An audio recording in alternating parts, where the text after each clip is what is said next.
The sun was so bright as it slanted across the balcony that I hitched my chair back into the shadows so I could see to read without being half blinded. The croissants were crumbly and delicious, and the café au lait was good, much better than the sweet thick stuff. Instead of reverting to childhood, having breakfast alone in Greece as we used to do in Portugal, I suddenly feel very grown up. Absurd. Why did it take being alone in Athens to make me feel mature enough to look at human nature and feel part of it? Not better, not worse, just part.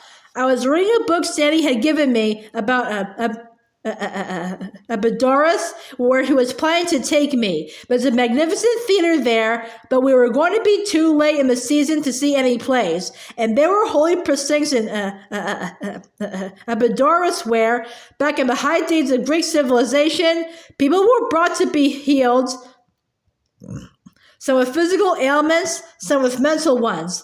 There were really interesting things in the book. The snake pit, for instance. Those snakes in the pit were really sick mental patients weren't just snakes, which would have been enough to send them out of their minds for good. They were snakes with a strong electric charge. So it was, you might say, the first electric shock treatment, and probably no more inhuman than any kind of electric shock treatment. I wonder what Running would think of it. The brilliant sun dazzling off the stones of the buildings and onto my stretched out legs and arms was a shock treatment in its own way. My spirits lifted, and I took the last bit of apricot jam and licked it off the spoon. The sun tingled against my legs, which had a good tan from summer. Unlike a lot of redheads, I do tan, as long as I'm careful and do it slowly.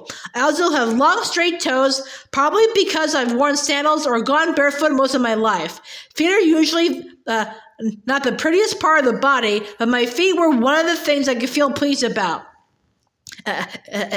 In Abydos, before sick people could go into sacred precincts for healing, they had to stay outside the gates to pray, to be purged of bad feelings, anger, resentment, lack of forgiveness. Only then could they go into the priests. I looked at the words, anger, resentment, lack of forgiveness, and in the brilliant light, the letters seemed to wriggle on the pages like little snakes. I needed that purging. Nobody could get rid of all those bad feelings but me, myself. The warmth of the sun on the balcony and those words leaping off the page at me had made me see that much. Or maybe it was getting away from everything and everybody so I could see it in perspective. "You'll like Chris Ghost," Max had said, showing me a snapshot of a thin man who looked something like Nehru. We were up in the second floor veranda outside her bedroom, where she had comfortable Chinese wicker furniture and the breeze from the ocean, plus the ceiling fan, plus mosquito coils, kept the insects to a minimum. Is he Hindu or a Muslim? Max fanned herself slowly with an old-fashioned palm leaf fan. A Christian. One who actually is one. A person of total integrity. Why we get along so well, I'm not sure, but I count him among my closest friends. How did you meet? In Bombay. Much against my will, I was dragged to a lecture Chris was giving on the connection between religious intolerance and land boundaries. And instead of being bored, I was fascinated, and we went out with him afterwards and talked all night. He's come through heck. So his wife and child shot. God, they do keep shooting each other in that part of the world, but he's come out on the other side somehow or other without bitterness. You could not go into the sacred precincts in Abydos with bitterness in your soul. Inner and outer illnesses were seen as part of each other, and both patient and priest participated in the healing. The Greeks understood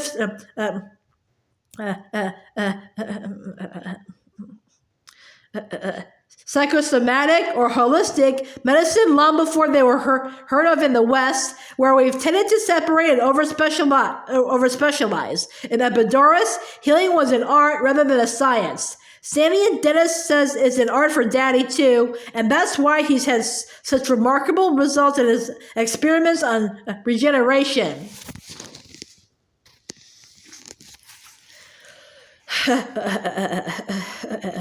Ursula Heschel was fascinated by Daddy's work, and when she and Max came over for dinner, she and Daddy always spent time together in the lab.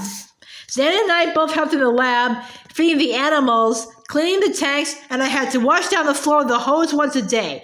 Max was interested and intelligent, but Ursula was the one who truly understood. She and Daddy really hit it off. Once in January, Daddy and Ursula went to Florida to a lab. They're specializing in the nervous system of the octopus. And in February, they went together to Baltimore, where Daddy was giving a paper at Johns Hopkins. They had lots in common. Zan once said, "It's a good thing Ursula Heschel is much too old for Dad." "What are you talking about? They sure like each other." Case noticed it, but Mother doesn't seem jealous. They're just friends. There isn't any reason to be jealous. And indeed, Mother, rather than being jealous,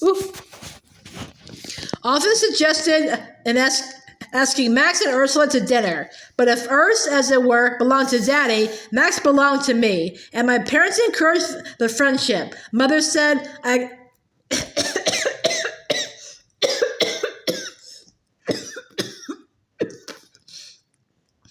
expect too much of you, Polly. The oldest always gets too much responsibility foisted on her. I should know. Of course you can go over to Beauclair this afternoon.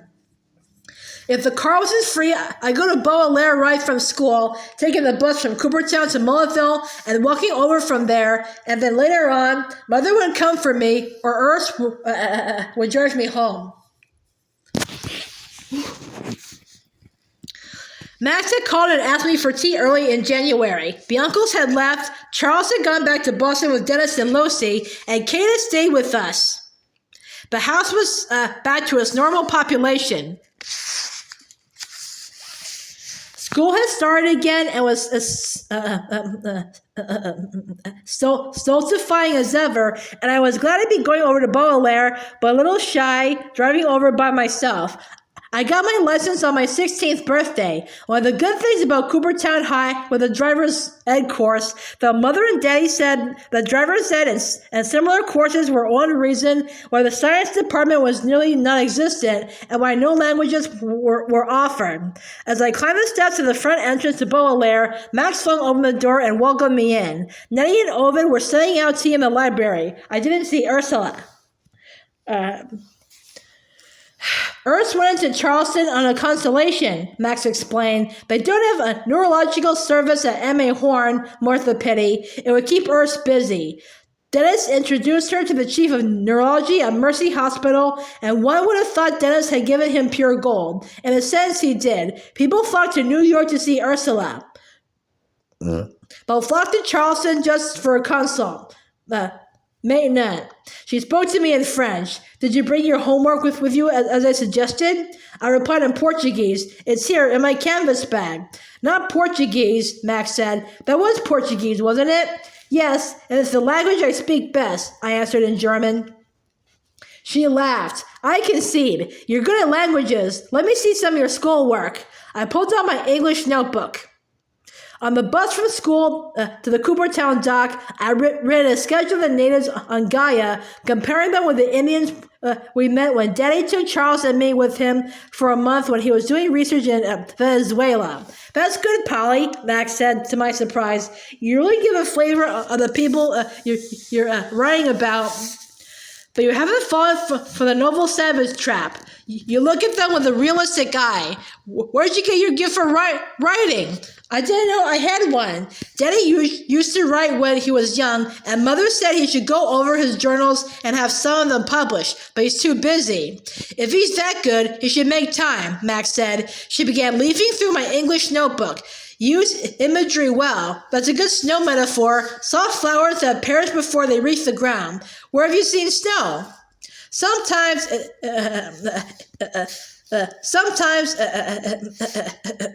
it snowed in Lisbon, and we've seen snow when we stayed with our grandparents in New England. Good. I didn't think you could have written that if you hadn't seen it. Does your English teacher appreciate you? She gives me B's. She thinks I'm showing off when I write about Lisbon and other places we've been. Are you? No. When she wants a description of a place, I have to write about places I know. True, but I can see that it might seem like showing off to your English teacher. What's your name? Miss Zalusky? Hardly a good South Carolina name. Who are your favorite poets? Sandy and Rhea often give me poetry for Christmas. This year it was a small volume of 17th century writers. I loved it, but someone called Vaughn, I think. I love the way he relishes words. And Miss Zalowski, if anything rhymes, Miss Zalowski says it's old-fashioned. She likes poetry that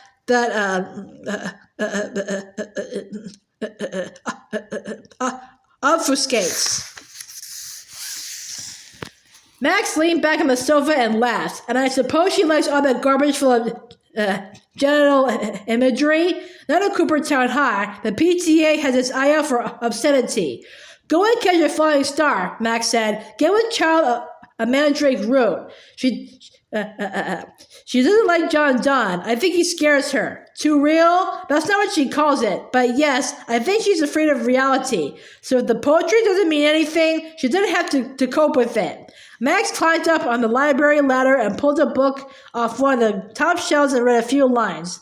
E. Cummings. I love him, I said. Sandy and Rhea gave me one of his books on my birthday a few years ago. Not cool enough for your Miss Z? Too cool.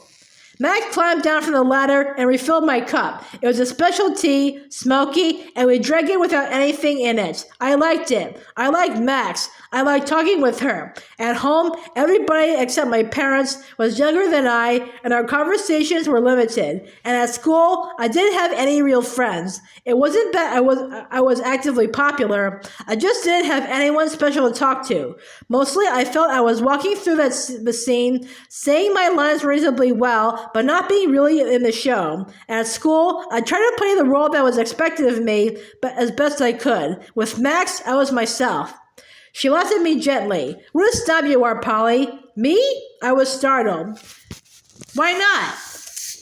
It's obvious that school bores you and that there's nobody to challenge you, teacher or students. A lot of the kids are bright. She cut me off. Go ahead and be a snob. I'm a snob. If you didn't interest me, I wouldn't give you the time of day. Being a snob isn't necessarily a bad thing. It could mean being unwilling to walk blindly through life instead of living it fully. Being unwilling to lose the sense of wonder. Being alive is a marvelous, precarious mystery, and a few people appreciate it. Go on being a snob, Polly, as long as it keeps your mind and heart alert. It doesn't mean that you can't appreciate people who are different from you or have different interests. Max made me not only wanting to be Polyhymnia O'Keeffe, but happy to be. It was, oddly enough, through Max that I began seeing Rennie. He called me early one evening late in January. Zan shouted, "Hey, Polly, it's for you, some guy." I ambled to the phone. Sometimes kids in my class call me to ask about homework. It was Polly O'Keeffe? Yes. You don't know me. I'm Karen Renier, and I'm a distant cousin of a friend of yours, Simon Renier, the one who's staying in Venezuela. Well, hello, I said. It's nice to hear from you. I'm an intern at the M.A. Horne Hospital in Coopertown, and I thought maybe we could get together. Interns usually move in sometime in early July. This was January. Well, sure. I didn't sound wildly enthusiastic. I haven't called before because I'm basically a shy guy, but I was talking with an outpatient who's a friend of yours.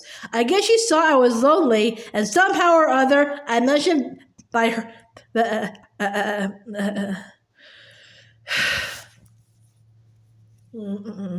I've heard of you through Simon, but I haven't felt free to call. Who was it? I was curious now. Mrs. Tomasi. It took me a moment to remember that Max's husband's name was Tomasi. Max! I guess. She lives in Benesine at Beauclair. What was she doing at the hospital? A pause. She was just in for some blood tests. I wanted to ask what for, but Daddy had talked to us often enough about confidentiality, and I knew that Rennie wouldn't tell me. He said, well, can we get together sometime? Take in a movie in Coopertown or something? Sure. I realized I wasn't being very hospitable. Would you like to come to dinner? Do you have anything on your next evening off? It's tomorrow, he said. It's sort of a short notice, but no, I don't have anything on. Well, good. Come on over. Do you have access to a motorboat? Nope. Well, come by the causeway then. It's a lot longer, but if you don't have a boat, it's the only way. We're the far end of the island. No problem. About 6? I gave him directions, hung up, and then double-checked with Mother. Of course it's all right, she said. I knew she was worried that I didn't bring friends home the way the others did. Rennie was nice. Everybody liked him. Kate made eyes at him, but fortunately, she really was too young for him. 14 after all. Anyhow, Rennie and I got on well. He was almost as shy as I was, and I think he was grateful to have someone he could be purely platonic with. I mean, he hardly saw me as a sexpot, but he asked me to go out for something to eat and see a movie on his next free evening. I saw Max the day after Rennie came for dinner. She called me to come over after school to do my homework at the long table in the library and stay for an early supper. Ursula was in the library too, sitting in her favorite chair deep in some medical journal. So, how did you like my nice young intern? Max asked. You described him. I said, nice. Not exciting? He just came over for dinner with the family. It was kind of a mob scene, but he was able to cope with it, and that says something. Max, why were you having blood tests? Ursula looked up from her journal but said nothing. Max replied shortly, when one is my age, every time one sees a doctor, one has to have a million tests. Why did you need to see a doctor? When one is my age, it is prudent to have regular medical checkups. Rennie called you Mrs. Tomasi. It was, after all, my husband's name. You never use it.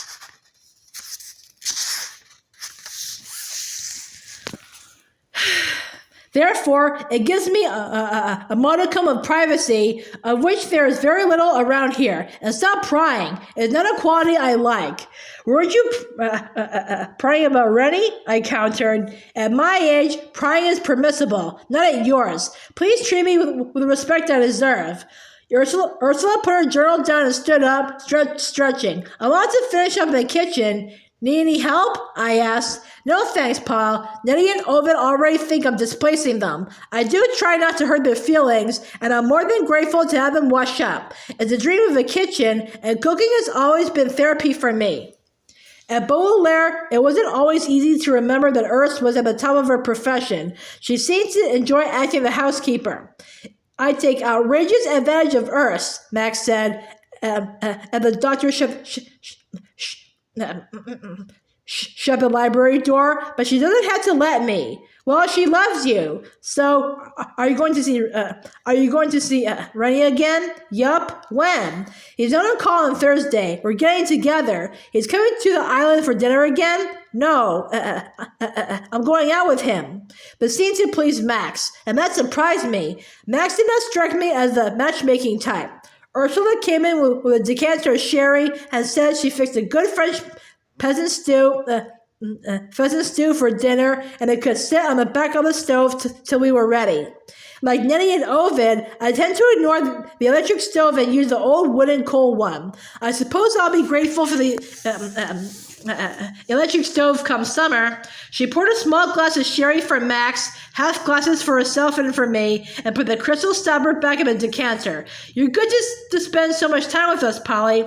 Good. You've rescued me. You've no idea how lonely I've been. I do, Max said. I grew up at Baudelaire. I, too, went to school in Coopertown. You were probably luckier on your Portuguese island, where you were the only Americans, the only Europeans, really, and had to make your own company. I nodded. I was lots less lonely than I am here. It's not the island. I love Benice. Too bad you and Kate don't hit it off better, and May and I made life under the Spanish moss bearable for each other. Kate and Zen are the ones who get along, and Kate's wildly popular at school. You're not? Ursula's voice was gentle. I think the other kids think I'm weird. You're brighter than they are, Max said, and that's threatening.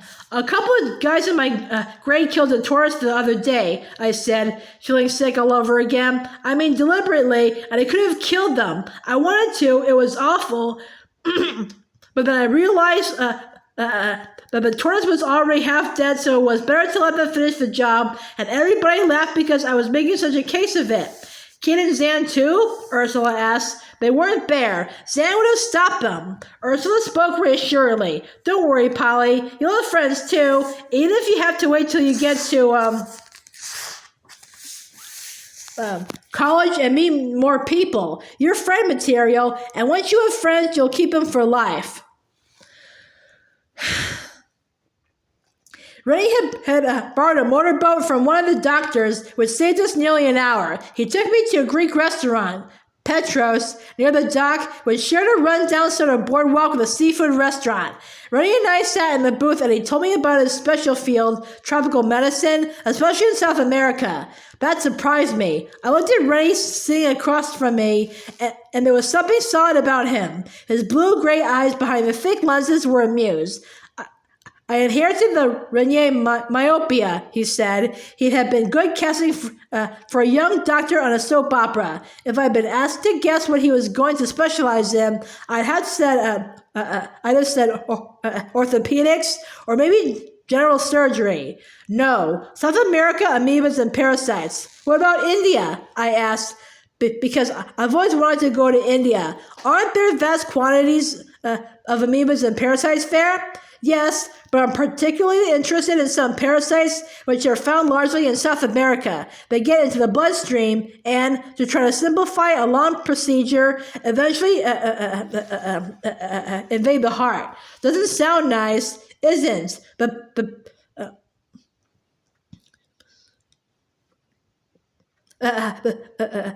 parasite...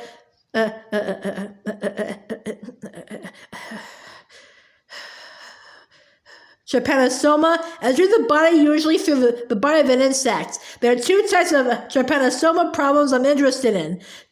Chagas disease and Nelson's. Nelson's disease is even more lethal than Chagas, particularly in someone with no immunities. When it gets to the heart, ultimately it kills, and thus far we don't have any successful treatment. More important than treatment is finding a means of prevention. Hey, is there any of this disease around here? No, don't worry. So far, it's found almost exclusively in South America, not indigenous to North America. Behind Rennie was a large poster of the Acropolis, the Parthenon prominent. Despite the Greek decor, the menu was Italian, but I had no idea that first pizza with Rennie that I'd ever be going to Greece. So, how come you're interning at M.A. Horne in Coopertown if you're so interested in South American diseases? Because Bart Netton's on the staff of M.A. Horne. He's my immediate boss. When I looked totally surprised, he grinned. I had the feeling you suspected that M.A. Horne was at the bottom of my list when I applied to hospitals. I could feel myself flushing. I once again jumped to conclusions. I had judged Rennie quickly and unfairly. Offhand, a small general hospital off the beaten track doesn't sound like a number one choice. I didn't know about this Netson or his disease.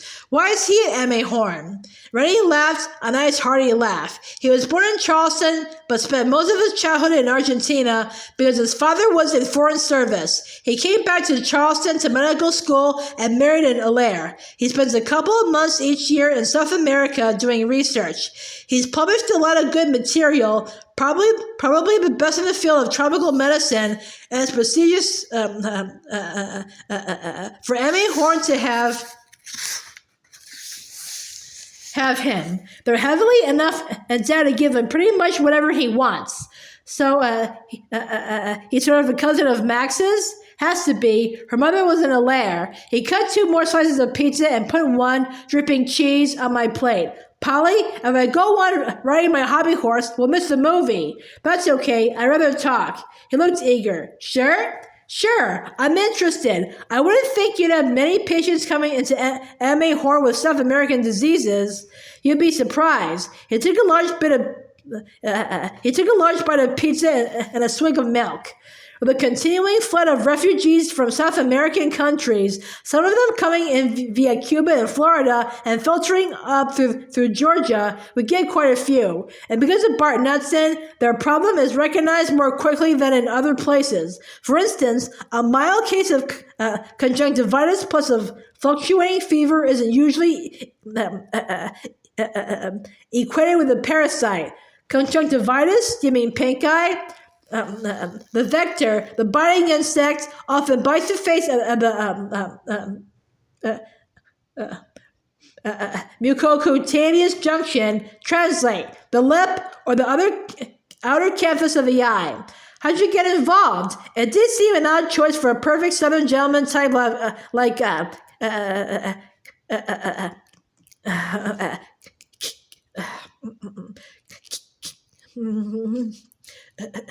Karen Renier. I spent a couple of summers working in a clinic in Santiago. Eventually, I want to go back. Like a missionary?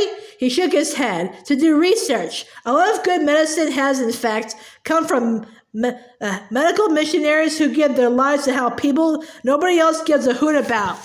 Millions of people worn down and living half lives.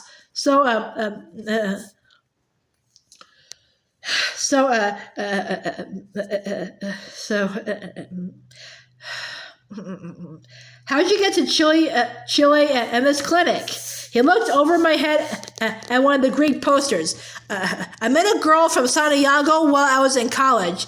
Jacinta was over here taking pre-med courses and stayed on for medical school. It was through her I got the summer jobs in Chile.